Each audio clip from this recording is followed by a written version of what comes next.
Hi, welcome to Moyna Bass Fishes. I'm Jim Moyna, and we are on the eve of the first tournament of the year for me. This would be on Sam Rayburn, part of the 2023 MLF Toyota Series, Southwest Division.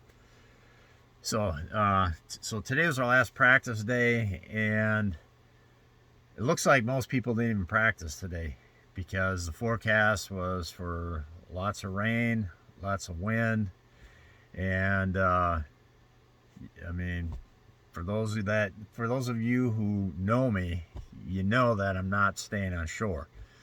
So I got out there, and what caught me by surprise was there was more lightning than what I anticipated. There wasn't like a lot of it, but just enough to, if you're a little bit nervous about lightning, like I am, just enough to, just to give you the heebie-jeebies. In fact, and these were like ground strikes. I had one, it was maybe a second between the flash and the sound. And that one sent me to shore. And then, of course, you go to shore and you wait for 10, 15 minutes, and you might hear one past you off in the distance, but that's it. So then I'm like, okay, I'll go back out. And go back out, and I'll be out for about 10-15 minutes, and all of a sudden I can hear one pop way off in the distance, but on the incoming cloud, and then another one will pop closer, a few minutes later, and then I'm like, well, they're far enough apart, maybe it's not going to happen, and then all of a sudden there'd be one close by again, so then I go back to shore. And when I say close by, way too close for comfort. It's not fun. It's not. I don't want to get struck by lightning. Let's put it that way. So eventually, and by now it's just pouring rain, hard. I've probably been out since about 8 o'clock. Well, no, it was 7. Yeah, close to 8 o'clock. Because when I got to the boat launch this morning, up at Castle Boykin, and there was some sprinkles, but I got the boat in. And then as soon as I got in my truck, it just started pouring hard. Some thunder started cracking around. So I actually waited for like 25 minutes just at the boat launch, sitting in my truck. So it was probably about 8 o'clock by the time I got rolling in the boat. And I got to fish for a couple hours without much of, just rain, but no thunder. And then all of a sudden that thunder started coming, and the lightning, and so I called it quits about 1 o'clock. But I was fishing in Indian Harvey, and so on the way back I'm like, well, maybe I'll just pull into the Jim Nolan hole there by the bridge, and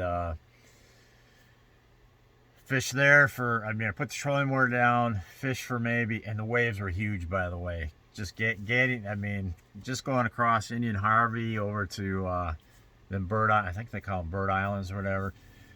Just monster waves. But anyways, once you get behind them islands and stuff, you're protected from the waves in there, but not necessarily protected from the lightning. So as soon as I dropped the trolling motor, I made about 2 casts, and I'm looking out towards the bridge from where I'm at, and just then a lightning bolt, it looked like to me like it struck a semi-truck on that bridge. The truck just kept rolling. He didn't pull over or nothing. He kept going, but it sure looked like it hit that truck. If nothing else, it hit the bridge. But it was like right. Unless if it was like right behind him or right in front of him a little bit. But man, it sure. It hit, and so then I'm like, forget it, I'm out of here. so then I ran. So to get back to Castle Boykin, I'm thinking, well, if I stay really close to the bridge, the lightning will hit the bridge and not me, is what I'm thinking. So I ran right alongside the bridge all the way across the lake. And then of course you got to run the open water, once you get to the other side where the bridge is, and you got to run that open water over to Castle Boykin, which I was not a fan of with the this lightning is just scary stuff because it was just cracking right to the ground, and it was only like 50 degrees. So it was, that's why I went out. I'm like, oh, I see there's rain in the forecast. And in the morning, right away in the morning, yeah, okay, the initial part of it's going to maybe have some thunder and lightning, but once that blew through, I'm like, okay, we're done with the thunder and lightning. This is going to rain. It's just going to be a rain event the rest of the way. But no, I was wrong, man. That storm had some juice to it. That's for sure. So, anyways, I didn't learn anything about the fishing. That was a complete bust. It was super windy, and I just, and it, the whole time out there, I'm like, it was a weird day because we had this hard east wind, really hard east wind, and maybe southeast a little bit. Well, tomorrow during the tournament, it's going to be the flip side. So anything I was trying to figure out, well, where could I go where I'm protected from any wind direction? And because on one hand, I'm thinking, well, I don't want to fish something that's going to be exposed to the northeast, even though it's protected today. So I don't know. It was like, it was just like, danged if you do, danged if you don't kind of a day today. So I don't know. Tomorrow will be interesting. There's talk of canceling the tournament, but Mark McWall, the tournament director, in our Zoom meeting, he says it's a possibility. However, he's just based on the condition, the weather reports he was getting, he says as of now, as of the tournament Zoom meeting, he was favoring sending us out, which I'm fine with that. So anyhow, my strategy tomorrow, I'm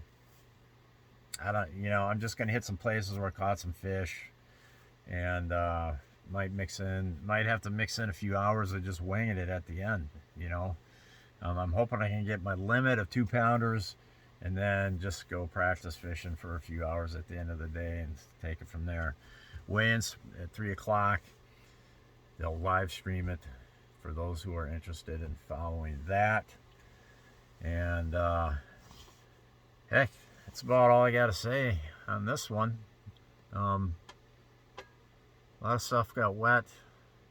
It was kind of a night. Well, that's the other thing, is I couldn't, it's just a pain in the butt trying to get your stuff prepared when it was raining. I wasn't going to do anything, just some bare minimum stuff.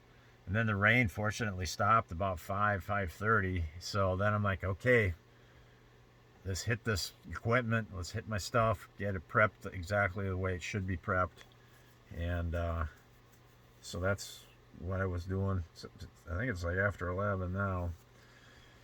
So I got to get to bed, get up, get going in the morning, be to Humphreys Pavilion where our takeoff is by 5:30 for a 7 o'clock takeoff. I'm an early boat tomorrow, so early takeoff, and I'm in early. Over.